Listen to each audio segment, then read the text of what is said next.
나 준혁이 아이 임신했어. 이혼해줘. 아내 유진이 던진 말에 민호는 귀를 의심했습니다. 35세 남성 민호는 오늘도 퇴근 후 집으로 향했죠. 8년간의 결혼 생활 동안 민호는 유진을 위해 모든 것을 희생했습니다. 월급 450만 원 중 400만 원을 아내에게 맡기고 본인은 10만 원으로 한 달을 버텼죠. 거실에는 낯선 남자가 앉아 있었습니다. 고급 정장을 입은 남자는 다리를 꼬고 여유롭게 소파에 기대어 있었죠.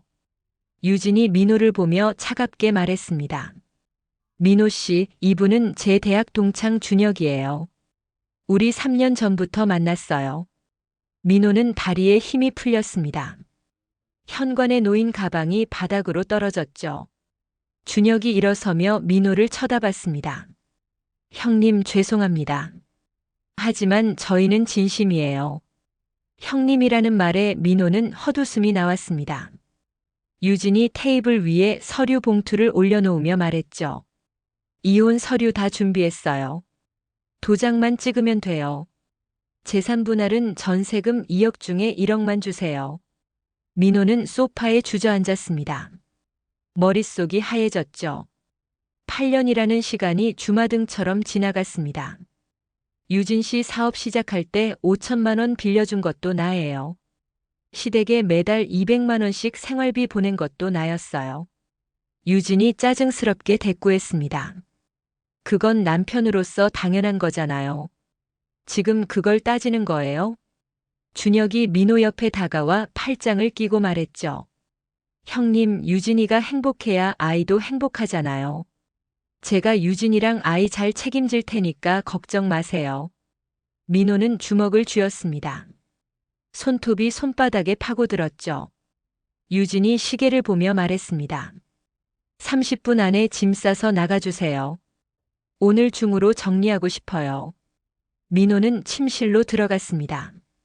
옷장에서 옷 몇 벌을 꺼내 가방에 넣었죠.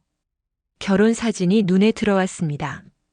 행복하게 웃고 있던 두 사람의 모습이 이제는 낯설기만 했죠. 서랍을 열자 통장이 보였습니다. 잔액 180만 원이 전부였죠. 민호는 통장을 집어넣고 가방 지퍼를 잠갔습니다. 거실로 나온 민호를 보며 유진이 말했습니다. 서류에 도장 찍고 가세요. 민호는 펜을 들어 이혼 서류에 서명했습니다. 손이 떨렸지만 멈추지 않았죠. 도장을 꺼내 힘껏 눌렀습니다. 재산 분할 1억은 일주일 안에 보내드릴게요. 제 계좌 아시죠? 유진이 고개를 끄덕였습니다. 민호는 가방을 메고 현관으로 향했죠.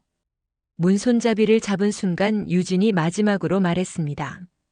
미안해요, 민호 씨. 그냥 당신이랑은 안 맞았어요. 민호는 대답하지 않고 문을 닫았습니다.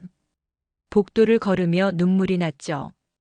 8년간 쌓아온 모든 것이 한순간에 무너졌습니다. 엘리베이터를 타고 1층으로 내려갔습니다. 밤 공기가 차가웠죠. 민호는 방향도 정하지 못한 채 걸었습니다. 휴대폰을 꺼내 통장 앱을 열었죠. 180만 원에서 1억을 어떻게 만들지 막막했습니다. 회사 동료에게 빌릴까 생각했지만 자존심이 허락하지 않았죠. 편의점에 들러 삼각김밥과 물을 샀습니다. 3천 원이 나갔죠. 민호는 한강변 벤치에 앉아 김밥을 뜯었습니다. 목으로 잘 넘어가지 않았죠. 휴대폰이 울렸습니다. 유진의 어머니였죠. 민호는 전화를 받았습니다. 민호 씨, 우리 딸이 이혼하자고 했다면서요? 재산 분할 제대로 해줘야 해요. 우리 딸이 8년 고생했어요. 민호는 전화를 끊어버렸습니다. 더 이상 듣고 싶지 않았죠. 휴대폰을 주머니에 넣고 하늘을 올려다봤습니다. 별이 보이지 않았죠. 밤 11시가 넘어서 민호는 근처 찜질방을 찾았습니다. 입장료 1만 5천 원을 내고 들어갔죠. 락커에 짐을 넣고 찜질복으로 갈아입었습니다. 대형 수면실에는 이미 많은 사람들이 누워 있었습니다. 민호는 구석 자리에 매트를 깔고 누웠죠. 천장에 형광등이 눈부셨습니다. 8년이 뭐였지, 정말 뭐였을까. 민호는 팔로 눈을 가리고 한숨을 쉬었습니다. 옆에서 누군가 코를 골았죠. 민호는 잠들 수 없었습니다. 머릿속에서 유진과 준혁의 모습이 계속 떠올랐죠. 새벽 4시가 되어서야 민호는 잠들었습니다. 악몽을 꾸었죠. 유진이 웃으며 준혁과 손을 잡고 걸어가는 꿈이었습니다. 아침 7시에 눈을 뜬 민호는 세면실로 향했습니다. 거울에 비친 자신의 모습은 초췌했죠. 수염이 자라있고 눈가에는 다크서클이 생겼습니다. 물로 세수를 하고 찜질복을 벗었습니다. 옷으로 갈아입고 락커를 정리했죠. 다시 거리로 나온 민호는 어디로 가야 할지 몰랐습니다.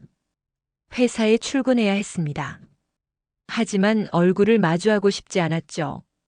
민호는 회사 근처 카페에 앉아 커피를 마셨습니다.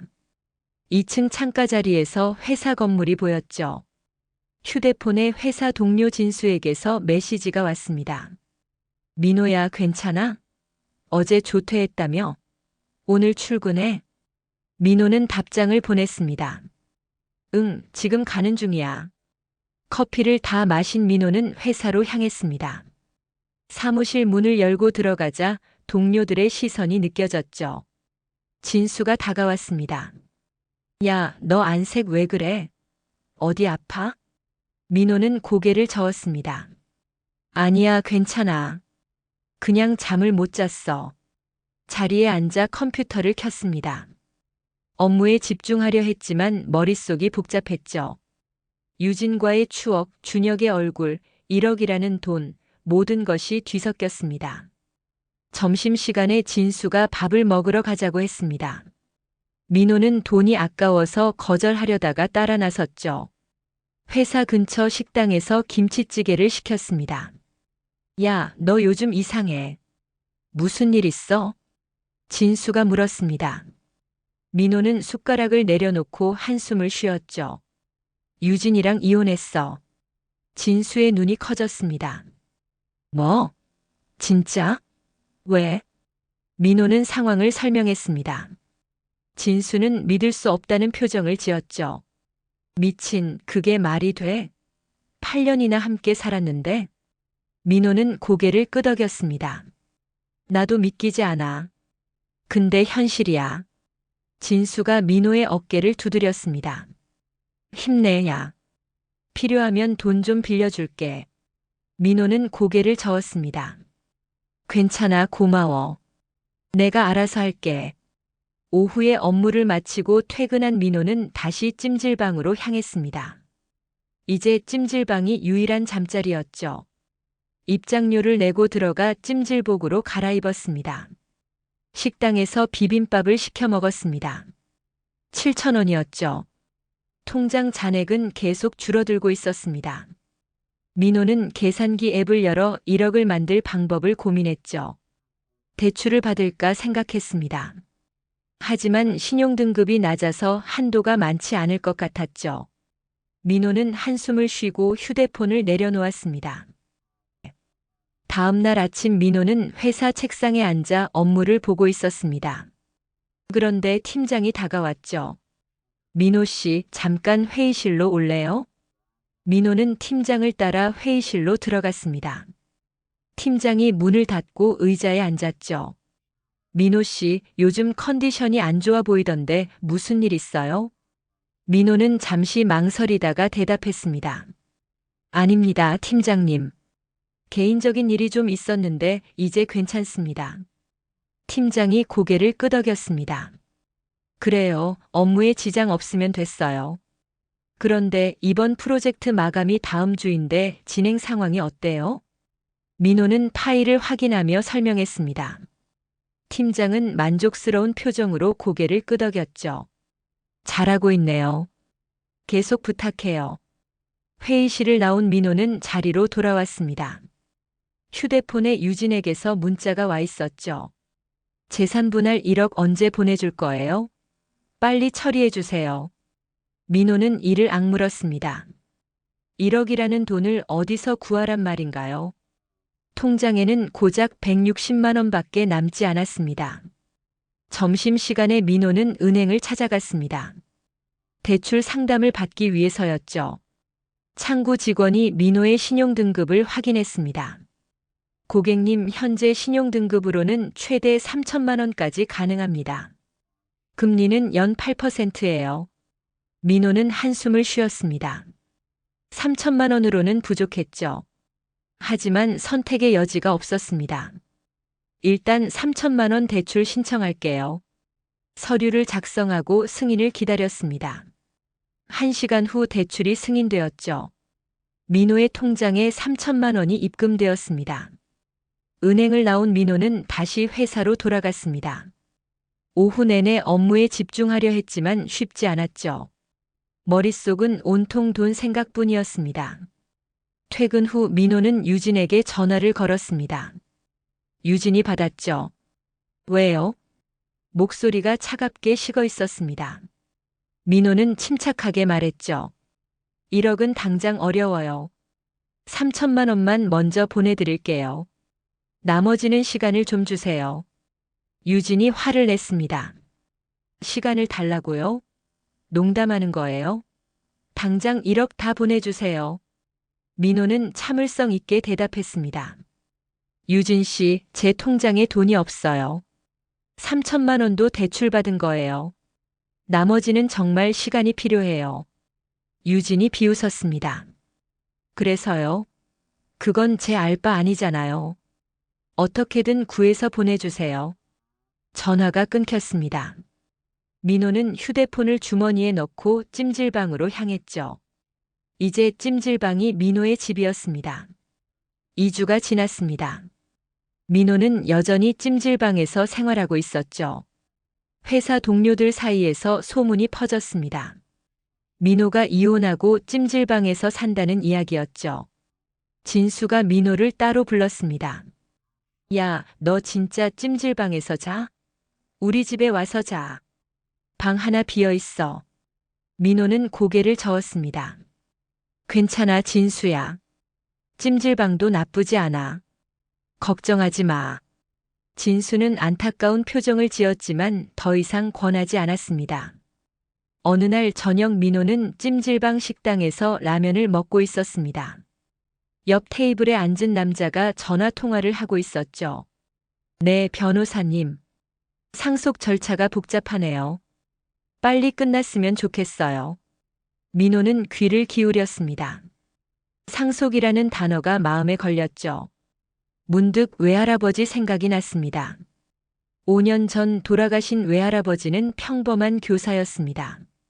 캐나다로 이민을 가셨다는 소식을 들었지만 그 이후로는 연락이 없었죠. 민호는 라면을 다 먹고 휴게실로 갔습니다. 소파에 앉아 휴대폰을 꺼냈죠. 어머니께 전화를 걸었습니다. 여보세요, 민호야? 무슨 일이야? 어머니의 목소리가 들렸습니다. 민호는 조심스럽게 물었죠. 어머니, 외할아버지 캐나다 가신 후로 소식 들으신 적 있으세요? 어머니가 잠시 침묵했습니다. 아니, 연락이 끊겼어. 왜 갑자기 그걸 물어? 민호는 설명하기 어려워서 얼버무렸습니다.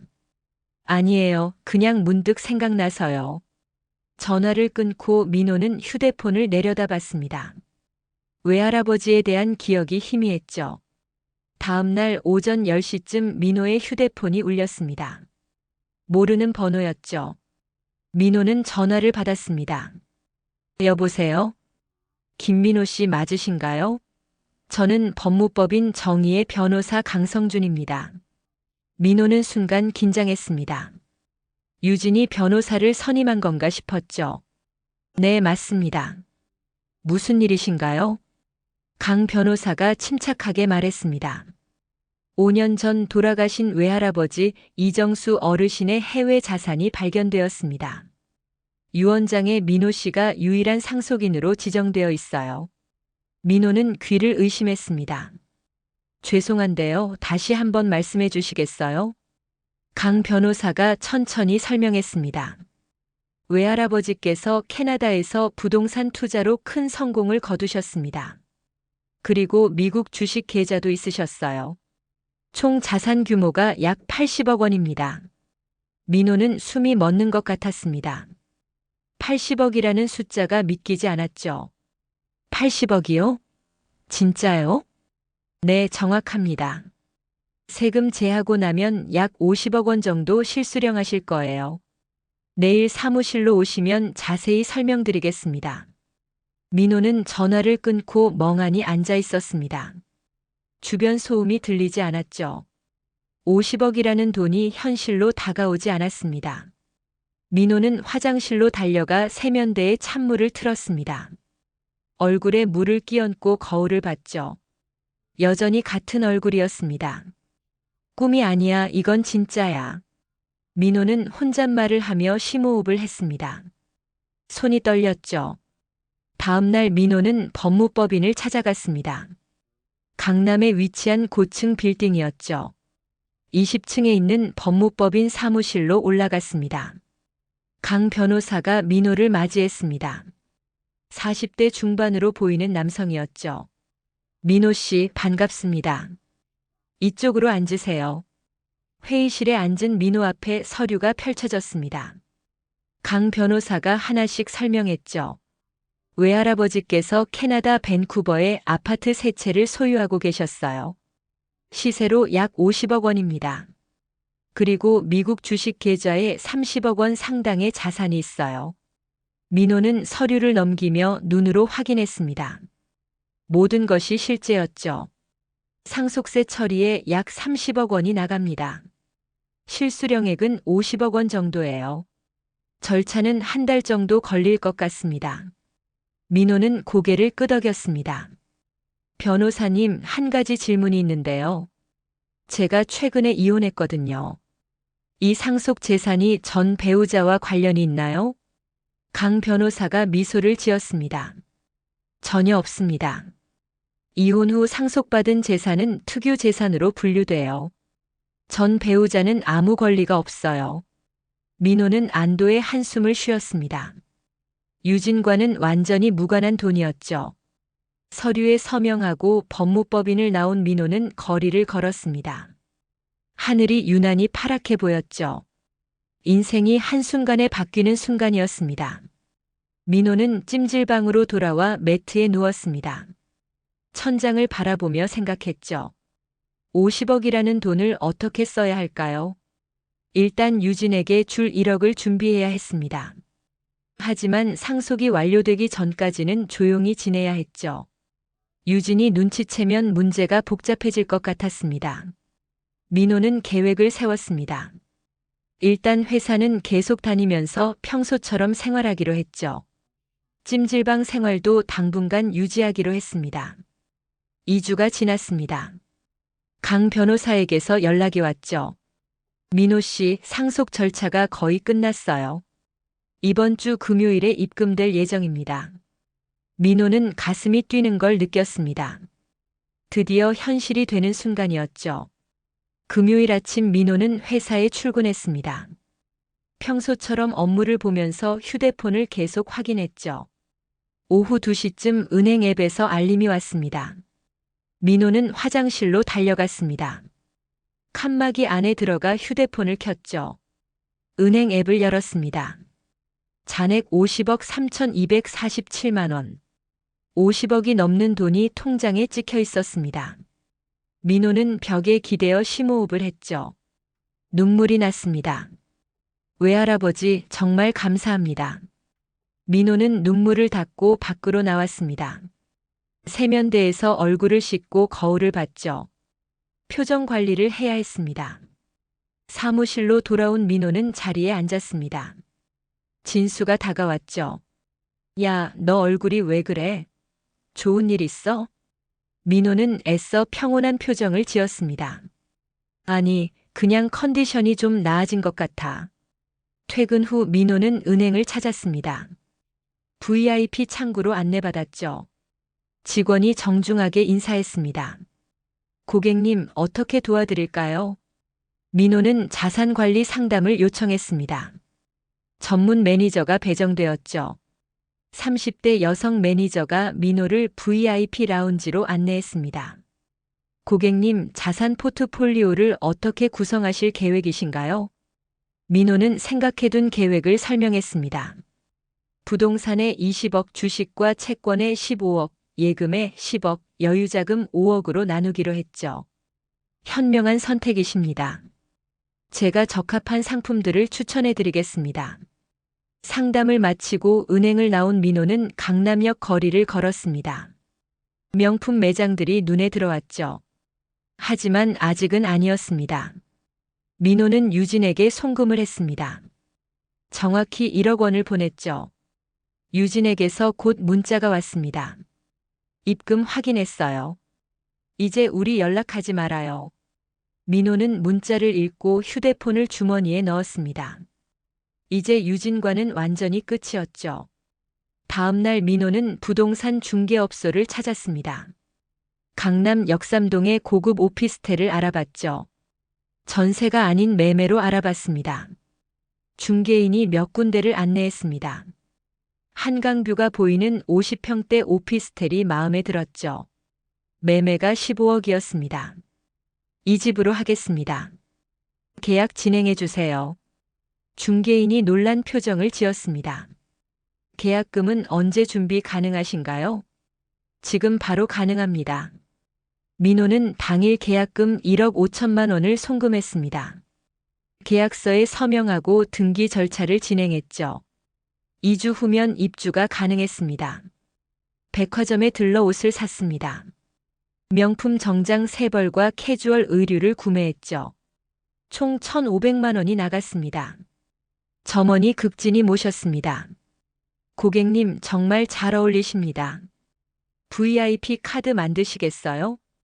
민호는 고개를 끄덕였습니다. VIP 카드를 만들고 쇼핑백을 들고 나왔죠. 헤어샵을 예약했습니다. 강남에서 유명한 곳이었죠. 디자이너가 민호의 머리를 만지며 말했습니다. 고객님 얼굴형에는 이런 스타일이 어울리실 것 같아요. 2시간 후 거울을 본 민호는 놀랐습니다. 완전히 다른 사람처럼 보였죠. 세련되고 자신감 있는 모습이었습니다. 찜질방으로 돌아온 민호는 짐을 챙겼습니다. 이제 더 이상 여기 있을 필요가 없었죠. 하지만 아직 오피스텔 입주 전이었습니다. 민호는 강남의 비즈니스 호텔을 예약했습니다. 하루 20만 원짜리 객실이었죠. 체크인을 하고 방에 들어갔습니다. 깨끗한 침대와 책상, 큰 창문이 있었습니다. 민호는 침대에 누워 천장을 바라봤죠. 한 달 전과는 완전히 다른 삶이었습니다. 휴대폰을 꺼내 SNS를 열었습니다. 그동안 업데이트하지 않았던 계정이었죠. 민호는 호텔 창밖 야경 사진을 찍어 올렸습니다. 새로운 시작. 짧은 문구와 함께 사진을 게시했습니다. 유진도 팔로우하고 있는 계정이었죠. 10분 후 유진에게서 메시지가 왔습니다. 민호 씨, 지금 어디예요? 그 사진 어디서 찍은 거예요? 민호는 메시지를 읽고 답장하지 않았습니다. 이제 시작이었죠. 다음 날 민호는 회사에 사직서를 제출했습니다. 팀장이 놀라며 물었죠. 민호 씨, 갑자기 왜요? 무슨 일 있어요? 민호는 미소를 지으며 대답했습니다. 새로운 기회가 생겨서요. 그동안 감사했습니다. 동료들이 아쉬워했지만 민호는 단호했습니다. 2주 후 퇴사 예정이었죠. 점심시간에 진수가 민호를 따로 불렀습니다. 야, 너 진짜 괜찮은 거야? 갑자기 사직서 내고 호텔에서 지내고 무슨 일이야?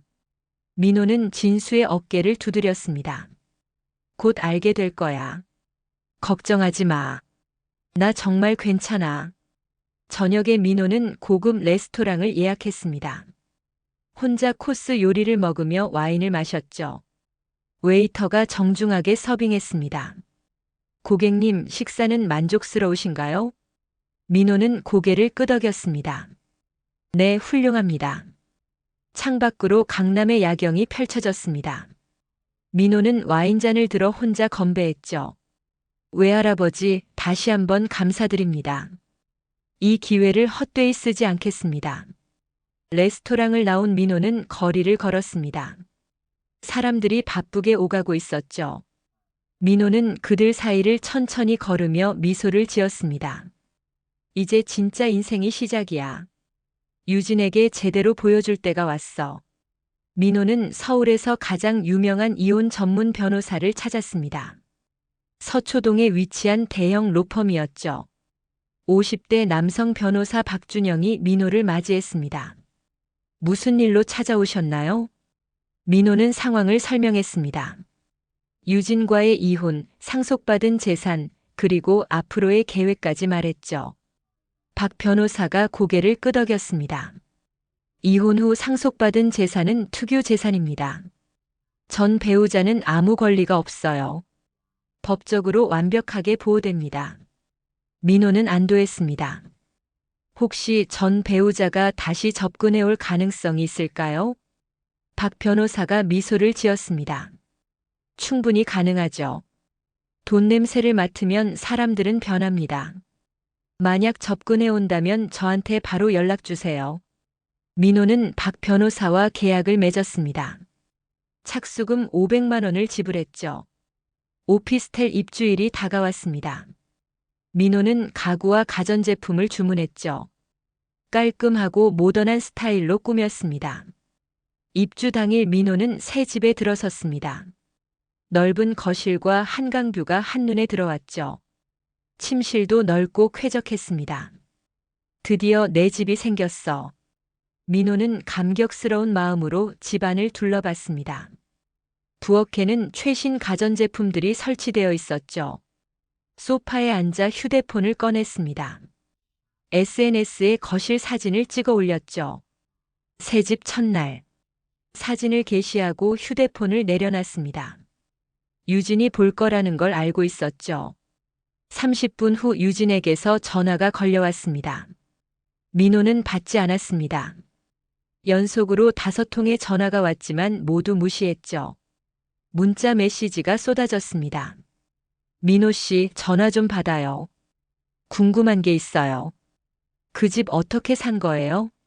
돈이 어디서 났어요? 민호 씨, 우리 한 번만 만나요. 민호는 문자를 읽고 미소를 지었습니다. 계획대로 되고 있었죠.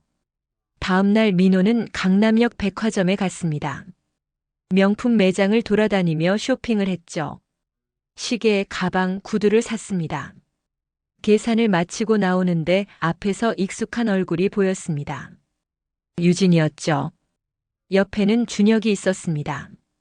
유진이 민호를 발견하고 눈이 커졌습니다. 민호 씨? 민호는 천천히 고개를 돌렸습니다. 아, 유진 씨. 오랜만이네요.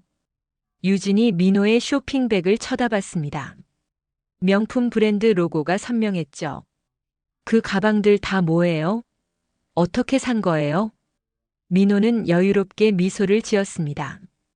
제 돈으로 샀죠. 요즘 일이 잘 풀려서요. 준혁이 불편한 표정으로 끼어들었습니다. 형님, 무슨 일 하시는데요? 민호는 준혁을 쳐다보지도 않고 대답했습니다. 그건 말씀드릴 필요 없을 것 같은데요. 유진이 다급하게 말했습니다. 민호 씨, 우리 커피 한잔 할까요? 할 얘기가 있어요. 민호는 시계를 보는 척하며 말했죠. 죄송한데 약속이 있어서요. 그럼 잘 지내세요. 민호는 돌아서서 걸어갔습니다. 유진이 뒤따라오려 했지만 준혁이 팔을 잡았죠. 야, 사람들이 보잖아. 그만해. 백화점을 나온 민호는 택시를 타고 집으로 향했습니다. 계획의 첫 단계가 성공적이었죠. 집에 도착해 쇼핑백을 내려놓고 소파에 앉았습니다. 휴대폰을 확인하니 유진에게서 문자가 또 와 있었죠. 민호 씨, 진짜 무슨 일 있는 거 맞죠? 말해주세요. 민호는 답장하지 않았습니다. 조금 더 시간을 끌기로 했죠. 저녁에 민호는 고급 호텔 레스토랑을 예약했습니다. 강남의 5성급 호텔이었죠. 혼자 식사를 하며 주변을 둘러봤습니다. 옆 테이블에는 비즈니스맨들이 앉아 미팅을 하고 있었죠. 민호도 이제 그들과 비슷한 위치가 되었습니다. 식사를 마치고 호텔 로비를 걸어 나오는데 또 유진과 마주쳤습니다. 이번에는 혼자였죠. 민호 씨. 유진이 다가왔습니다. 민호는 멈춰섰죠. 왜 이러세요, 유진 씨? 유진이 민호의 팔을 잡았습니다. 민호 씨, 진짜 무슨 일 있는 거죠? 솔직하게 말해줘요. 민호는 유진의 손을 떼어냈습니다. 제 인생이 좀 바뀌었어요. 그게 왜 유진 씨랑 상관이 있나요? 우리 이미 남남이잖아요. 유진의 얼굴이 굳었습니다. 그래도 8년을 함께 산 사이잖아요. 나한테 할 말이 있는 거 아니에요? 민호는 냉정하게 말했습니다. 할 말 없어요. 이제 각자 인생 사세요. 민호는 돌아서서 밖으로 나갔습니다. 유진이 뒤에서 소리쳤죠. 민호 씨, 나 준혁이랑 헤어졌어요. 나 혼자 임신한 거 키우고 있어요. 민호는 걸음을 멈추지 않았습니다. 유진의 목소리가 점점 작아졌죠. 택시를 타고 집으로 돌아온 민호는 창밖을 바라봤습니다. 강물이 조용히 흐르고 있었죠. 이제 시작이야, 유진 씨. 당신이 먼저 버렸잖아요. 유진은 민호를 보내고 호텔 로비에 주저앉았습니다. 눈물이 났죠. 준혁은 이미 2주 전에 연락을 끊었습니다. 나 결혼할 생각 없었어. 미안해. 준혁이 마지막으로 남긴 말이었죠. 유진은 혼자 임신 5개월째였습니다. 회사에서는 퇴사 압박이 들어왔죠. 부장이 유진을 따로 불렀습니다.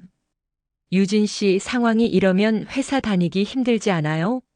스스로 결정하는 게 좋을 것 같은데요. 유진은 결국 사직서를 냈습니다. 퇴직금으로 받은 돈이 전부였죠. 부모님께 연락했습니다. 어머니가 전화를 받았죠. 엄마, 나 준혁이랑 헤어졌어. 민호한테 다시 가야 할 것 같아. 어머니가 한숨을 쉬었습니다. 내가 만든 일이야. 내가 알아서 해결해. 전화가 끊겼습니다. 유진은 혼자 남겨진 기분이었죠. 친구 미연에게 전화를 걸었습니다. 미연이 받았죠. 유진아, 무슨 일이야? 유진은 상황을 설명했습니다. 미연이 놀란 목소리로 말했죠. 잠깐, 너 민호 SNS 봤어? 요즘 완전 달라졌던데. 유진은 급하게 민호의 SNS를 열었습니다. 최근 게시물들이 눈에 들어왔죠. 고급 레스토랑, 새 오피스텔, 명품 쇼핑 사진들이 올라와 있었습니다. 이게 뭐야, 민호가 갑자기 돈이 어디서 났지? 미연이 말했습니다. 소문 들었는데 민호 외할아버지한테 엄청난 상속을 받았대. 50억이라던데? 유진의 손에서 휴대폰이 떨어질 뻔했습니다. 50억? 진짜? 응, 회사 동료들 사이에서 다 소문났어. 너 정말 몰랐어? 유진은 전화를 끊고 소파에 주저앉았습니다. 50억이라는 숫자가 머릿속에서 맴돌았죠. 만약 이혼만 안 했으면 그 돈이 내 거였을 텐데. 유진은 머리를 쥐어뜯었습니다. 후회가 밀려왔죠. 다음 날 유진은 민호의 집 앞으로 찾아갔습니다. 역삼동 고급 오피스텔이었죠. 경비실에서 막혔습니다. 방문 목적이 어떻게 되시나요? 유진이 대답했습니다. 1502호 김민호 씨 만나러 왔어요. 경비가 민호에게 전화를 걸었습니다. 잠시 후 경비가 고개를 저었죠. 거부하셨습니다. 들어가실 수 없어요. 유진은 로비에 앉아서 기다렸습니다. 2시간이 지났지만 민호는 나타나지 않았죠. 저녁이 되어서야 유진은 돌아갔습니다. 집에 도착해 거울을 봤죠. 임신으로 붓기 시작한 얼굴이 비쳤습니다. 일주일 후 유진은 다시 민호에게 연락을 시도했습니다. 이번에는 편지를 썼죠. 민호 씨, 미안해요. 내가 정말 잘못했어요. 한 번만 만나주세요. 할 말이 있어요. 편지를 민호의 우편함에 넣었습니다. 하지만 답장은 없었죠. 유진은 민호가 자주 가는 백화점을 찾아다녔습니다. 어느 날 명품관에서 민호를 발견했죠. 민호 씨. 유진이 다가갔습니다. 민호는 차갑게 쳐다봤죠. 왜 자꾸 찾아오세요? 유진이 눈물을 흘리며 말했습니다. 미안해요, 민호 씨. 내가 미쳤었어요. 준혁이가 날 버렸어요. 나 혼자 아이 키우고 있어요. 민호는 무표정하게 대답했습니다. 그건 제 알바가 아닌데요. 유진이 민호의 팔을 붙잡았습니다. 민호 씨, 사실 이 아이가 준혁이 아니라 당신 아이일 수도 있어요. 우리 다시 시작하면 안 될까요? 민호는 유진의 손을 떼어냈습니다. 거짓말하지 마세요. 당신이 직접 준혁 아이라고 했잖아요. 이제 그만 좀 하세요. 민호는 돌아서서 걸어갔습니다. 유진이 뒤에서 소리쳤죠. 민호 씨, 제발, 한 번만 기회를 줘요. 백화점 사람들이 유진을 쳐다봤습니다. 유진은 창피함에 얼굴이 빨개졌죠. 그날 밤 유진은 집에서 울었습니다. 통장 잔액은 3,500만 원밖에 남지 않았죠. 집 전세 계약은 6개월 후 만료되었습니다. 친구 미연에게 다시 전화를 걸었습니다. 미연아, 나 어떻게 해야 해? 민호가 날 완전히 외면해. 미연이 한숨을 쉬었습니다. 유진아, 솔직히 내가 너무 심했어. 민호 입장에서는 당연한 거야. 유진은 전화를 끊고 소파에 앉았습니다. 뱃속의 아이가 움직이는 게 느껴졌죠. 내가 뭘 한 거지? 50억을 날렸어. 유진은 후회했지만 이미 늦었습니다. 민호는 돌아오지 않았죠. 며칠 후 유진은 민호의 회사 앞에서 기다렸습니다. 하지만 민호는 이미 퇴사한 상태였죠. 경비가 말했습니다. 김민호 씨는 한 달 전에 퇴사하셨어요. 유진은 허탈한 표정으로 돌아섰습니다. 민호가 완전히 다른 삶을 살고 있다는 걸 깨달았죠. 집으로 돌아가는 길에 유진은 민호의 SNS를 다시 확인했습니다. 최근 게시물에는 고급 레스토랑에서 찍은 사진이 올라와 있었죠. 새로운 인생, 새로운 시작. 댓글에는 축하 메시지들이 달려 있었습니다. 유진은 휴대폰을 꺼버렸죠. 다음 날 유진은 산부인과에 갔습니다. 의사가 초음파를 보며 말했죠. 아기는 건강해요. 출산 예정일은 3개월 후예요. 유진은 고개를 끄덕였습니다. 혼자 아이를 키워야 한다는 현실이 무거웠죠. 병원을 나와 카페에 앉았습니다. 커피 대신 따뜻한 물을 마시며 생각했죠. 민호한테 다시 가야 해. 50억을 포기할 수 없어. 유진은 계획을 세우기 시작했습니다. 어떻게든 민호의 마음을 돌려야 했죠. 2주 후 유진은 다시 민호에게 편지를 보냈습니다. 이번에는 진심 어린 사과문이었죠. 민호 씨, 제발 한 번만 만나주세요. 제 잘못을 제대로 사과하고 싶어요. 당신 없이는 살 수 없어요. 민호는 편지를 받고 박 변호사에게 연락했습니다. 변호사님, 전 부인이 계속 접근하고 있어요. 박 변호사가 말했습니다. 예상했던 일입니다. 이제 함정을 놓을 때가 됐네요. 제가 시나리오를 짜드릴게요. 일주일 후 민호는 유진에게 문자를 보냈습니다. 커피 한잔 할까요? 할 얘기가 있어요. 유진은 즉시 답장했죠. 좋아요. 언제 어디서 만날까요? 민호는 강남의 조용한 카페를 지정했습니다. 약속 당일 유진은 일찍 도착해서 기다렸죠. 민호가 들어섰습니다. 깔끔한 정장 차림이었죠. 유진은 일어나서 인사했습니다. 민호 씨, 와줘서 고마워요. 민호는 앉으며 말했습니다. 유진 씨가 계속 연락해서 한 번쯤은 만나야 할 것 같았어요.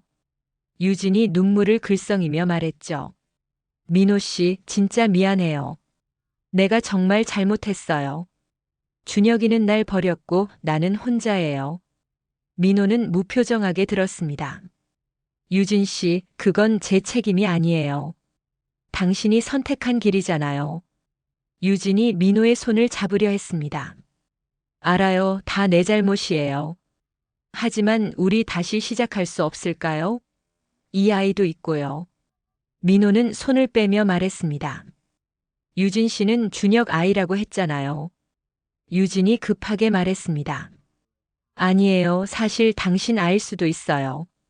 시기가 애매했거든요. 민호는 속으로 허탈했지만 표정 관리를 했습니다. 정말요? 그럼 확인을 해봐야겠네요. 유진이 희망에 찬 표정을 지었습니다. 그럼 다시 생각해 볼 수 있는 거예요? 민호가 고개를 끄덕였습니다. 일단 신뢰부터 회복해야죠. 유진 씨가 진심인지 확인하고 싶어요. 유진이 다급하게 물었습니다. 어떻게 하면 돼요? 뭐든지 할게요. 민호는 가방에서 서류를 꺼냈습니다. 이 각서에 서명해 주세요. 준혁과의 관계를 인정하고 만약 거짓말이 밝혀지면 모든 책임을 진다는 내용이에요. 유진은 서류를 읽었습니다.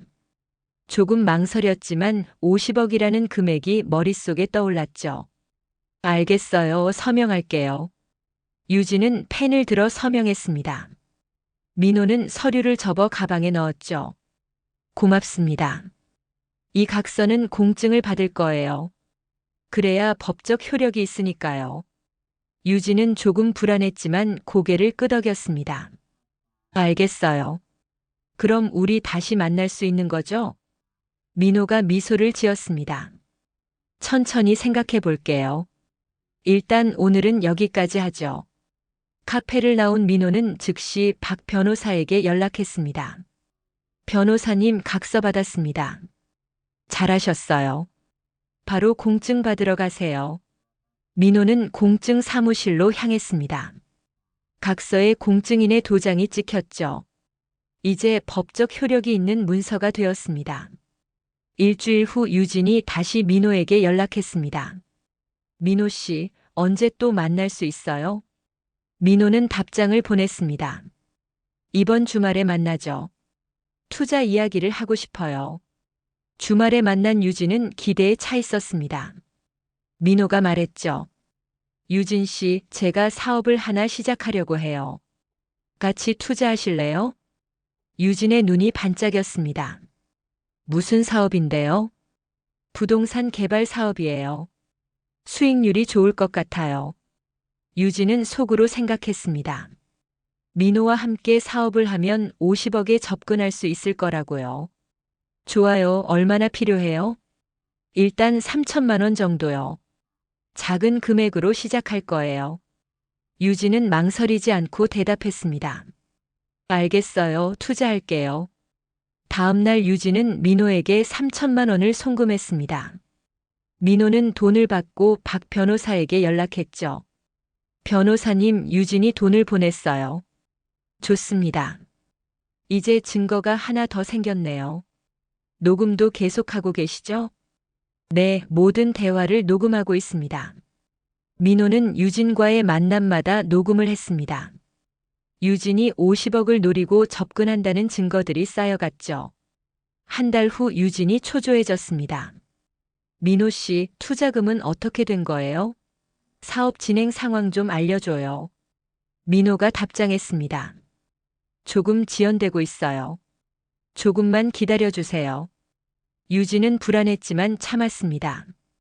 50억을 생각하면 3천만 원 정도는 투자할 만했죠. 2개월이 지났습니다. 유진은 출산을 한 달 앞두고 있었죠. 민호에게서 연락이 뜸해지자 초조함이 커졌습니다. 민호 씨, 왜 연락을 안 해요? 투자금은 어떻게 된 거예요? 민호는 답장하지 않았습니다. 유진은 다시 민호의 집 앞으로 찾아갔죠. 이번에는 경비가 올라가게 해줬습니다. 초인종을 눌렀지만 민호는 문을 열어주지 않았습니다. 유진은 문 앞에서 소리쳤죠. 민호 씨, 문 열어요. 나 여기 있어요. 2개월이 지났습니다. 유진은 출산을 한 달 앞두고 있었죠. 민호에게서 연락이 뜸해지자 초조함이 커졌습니다. 민호 씨, 왜 연락을 안 해요? 투자금은 어떻게 된 거예요? 민호는 답장하지 않았습니다. 유진은 다시 민호의 집 앞으로 찾아갔죠. 이번에는 경비가 올라가게 해줬습니다. 초인종을 눌렀지만 민호는 문을 열어주지 않았습니다. 유진은 문 앞에서 소리쳤죠. 민호 씨, 문 열어요. 나 여기 있어요. 옆집 사람들이 나와서 쳐다봤습니다. 유진은 결국 내려갈 수밖에 없었죠. 집으로 돌아온 유진은 준혁에게 전화를 걸었습니다. 하지만 번호는 이미 사용 중지 상태였죠. 준혁은 완전히 잠적한 것이었습니다. 유진의 부모님도 연락이 뜸해졌습니다. 민호와 이혼한 후 유진을 외면하기 시작했죠. 유진은 완전히 혼자였습니다. 일주일 후 유진은 출산을 했습니다. 아들이었죠.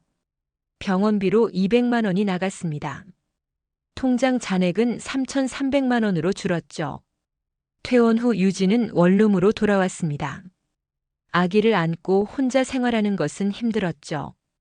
밤에는 아기가 울어서 잠을 잘 수 없었습니다. 민호에게 마지막으로 문자를 보냈습니다. 민호 씨, 나 아기 낳았어요.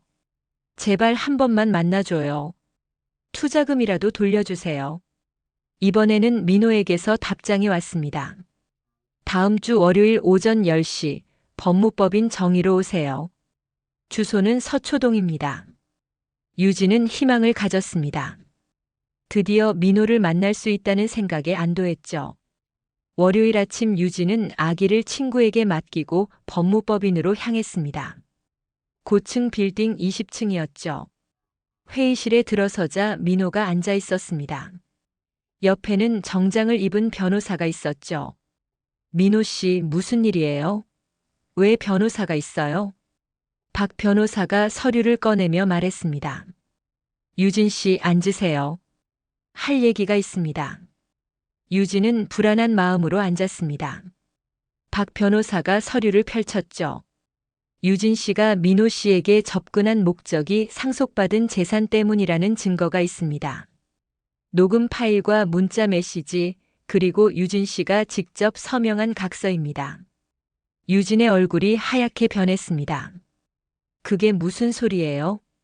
박 변호사가 녹음 파일을 재생했습니다. 유진이 친구와 통화하는 내용이었죠. 50억만 손에 넣으면 돼. 민호한테 잘 보여서 재산 일부라도 받아내야지. 유진은 말문이 막혔습니다. 그 통화를 어떻게 녹음했는지 알 수 없었죠. 그리고 이 각서를 보세요. 유진 씨가 준혁과의 불륜을 인정하고 거짓말에 대한 책임을 지겠다고 서명했습니다. 유진은 각서를 보며 후회했습니다. 그때 서명하지 말았어야 했죠. 또한 유진 씨가 민호 씨에게 투자 명목으로 받은 3천만 원은 사실 존재하지 않는 페이퍼 컴퍼니로 송금되었습니다. 이것도 사기죄에 해당합니다. 유진이 떨리는 목소리로 말했습니다. 민호 씨, 나 정말 반성하고 있어요. 제발 용서해줘요. 민호는 차갑게 대답했습니다. 용서는 없어요, 유진 씨. 당신이 먼저 날 버렸잖아요. 8년간 나를 무시하고 준혁과 바람 피우고 이제 와서 돈 때문에 다시 접근한 거잖아요. 박 변호사가 말을 이었습니다. 민호 씨는 유진 씨를 상대로 손해배상 청구와 사기죄로 고소할 예정입니다. 위자료와 투자금 반환, 총 8천만 원을 요구합니다. 유진은 주저앉을 것 같았습니다. 8천만 원요? 내가 어디서 그 돈을 구해요? 박 변호사가 냉정하게 말했습니다. 그건 유진 씨 문제입니다. 2주 안에 답변서를 제출하세요. 법정에서 뵙겠습니다. 유진은 회의실을 나왔습니다. 엘리베이터를 타고 내려가며 눈물이 났죠. 모든 것이 끝났다는 생각이 들었습니다. 법정 날짜가 잡혔습니다. 유진은 변호사를 선임할 돈이 없어서 국선 변호인을 신청했죠. 재판 당일 유진은 법정에 섰습니다. 민호는 박 변호사와 함께 자신감 있게 앉아 있었죠. 재판장이 말했습니다. 원고 측 증거를 제시하세요. 박 변호사가 녹음 파일, 문자 메시지, 각서, 통화 내역을 모두 제출했습니다. 유진이 50억을 노리고 접근했다는 증거들이었죠. 피고 측 변론하세요. 국선 변호인이 일어섰습니다. 피고는 깊이 반성하고 있습니다. 정상 참작을 부탁드립니다. 하지만 증거가 명백했습니다. 재판장이 판결을 내렸죠. 피고 유진은 원고 김민호에게 위자료 5천만 원, 투자금 반환 3천만 원, 총 8천만 원을 지급하라. 유진은 그 자리에서 무릎을 꿇었습니다. 재판장님, 저는 돈이 없어요. 제발 선처를 부탁드립니다. 재판장이 말했습니다. 분할 납부를 원하면 원고 측과 협의하세요. 재판이 끝나고 유진은 민호 앞으로 다가갔습니다. 민호 씨, 제발 용서해줘요. 나 정말 잘못했어요. 분할 납부라도 할 수 있게 해줘요. 민호는 유진을 내려다보며 말했습니다. 유진 씨, 당신이 나한테 한 것처럼 나도 당신한테 할 수 없어요. 법대로 진행할 거예요. 민호는 돌아서서 법정을 나갔습니다. 유진은 그 자리에 주저앉아 울었죠. 1년이 지났습니다. 민호는 역삼동에 6층짜리 소형 빌딩을 매입했습니다. 40억을 투자한 건물이었죠. 1층은 카페, 2층부터 6층까지는 사무실로 임대를 주었습니다. 매달 임대 수익이 2,500만 원씩 들어왔습니다. 민호는 더 이상 일하지 않아도 되는 삶을 살게 되었죠. 빌딩 1층 카페는 민호가 자주 가는 곳이었습니다. 카페 사장 수아는 33세의 밝은 성격을 가진 여성이었죠. 어느 날 민호가 카페에 들어서자 수아가 미소를 지으며 인사했습니다. 사장님, 오늘도 아메리카노세요? 민호는 고개를 끄덕이며 자리에 앉았습니다. 네, 오늘도 부탁해요. 수아가 커피를 가져오며 말했습니다. 사장님은 항상 혼자 오시네요. 가족은 안 계세요? 민호는 잠시 망설이다가 대답했습니다. 이혼했어요. 지금은 혼자 살고 있어요. 수아가 조심스럽게 말했습니다. 아, 죄송해요. 괜한 질문 드렸네요.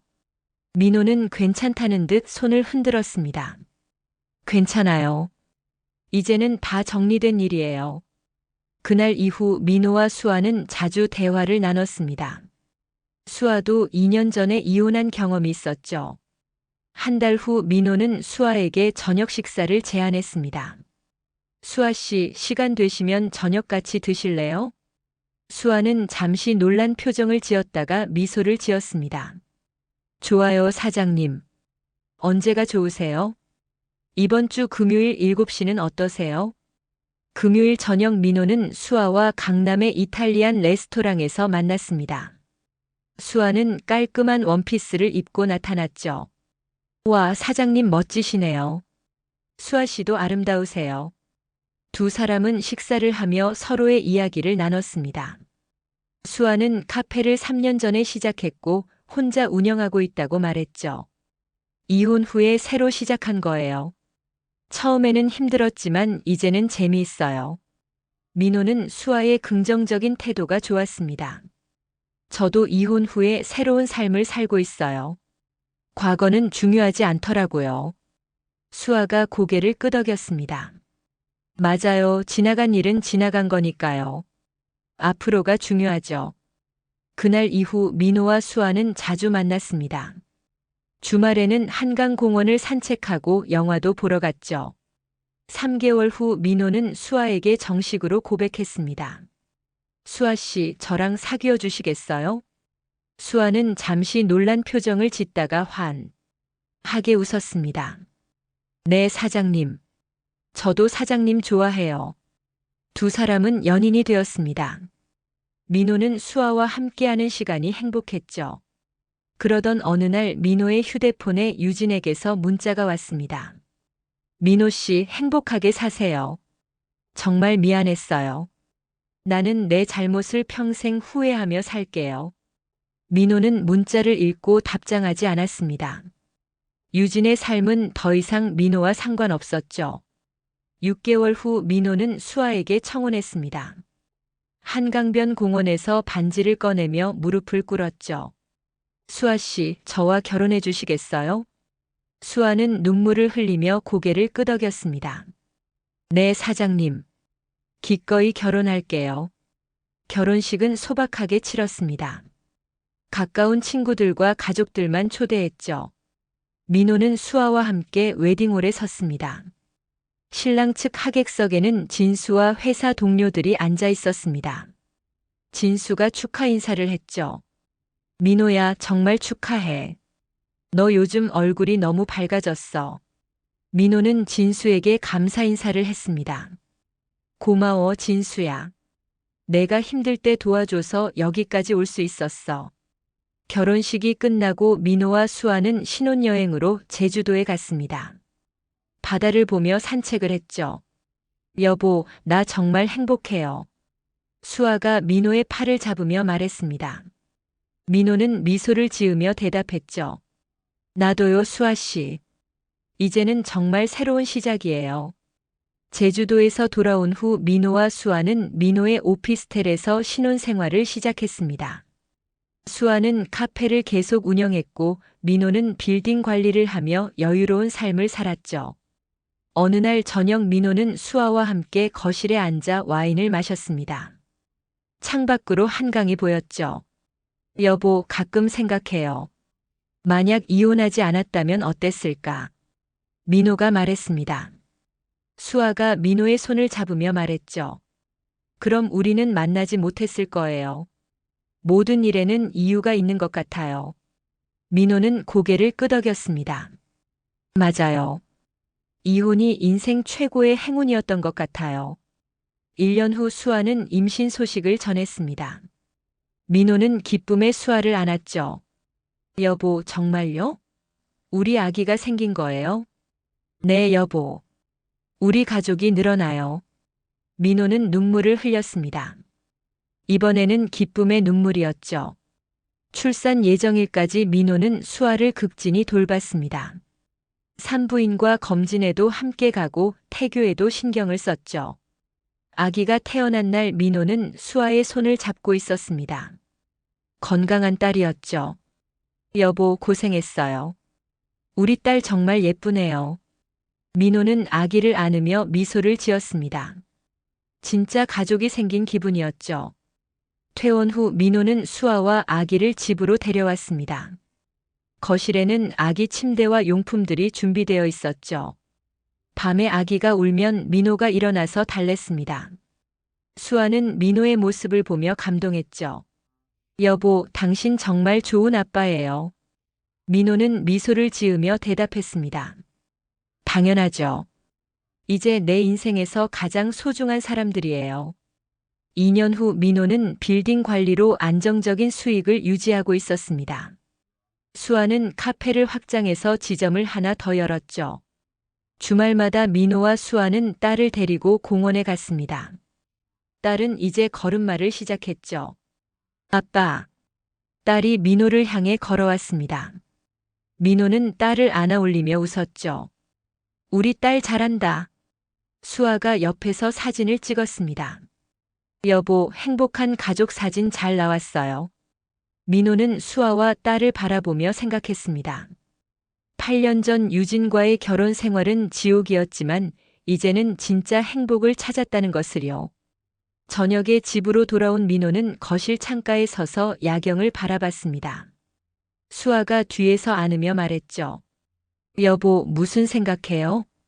민호는 수아의 손을 잡으며 말했습니다. 진짜는 시간이 지나도 빛나는 것 같아요. 당신과 우리 딸이 내 인생의 진짜예요. 수아는 민호의 어깨에 머리를 기댔습니다. 나도 여보가 내 인생의 진짜예요. 두 사람은 창밖을 바라보며 미소를 지었습니다. 민호의 새로운 인생은 이제 막 시작되었고 앞으로도 행복한 날들이 계속될 것이었죠.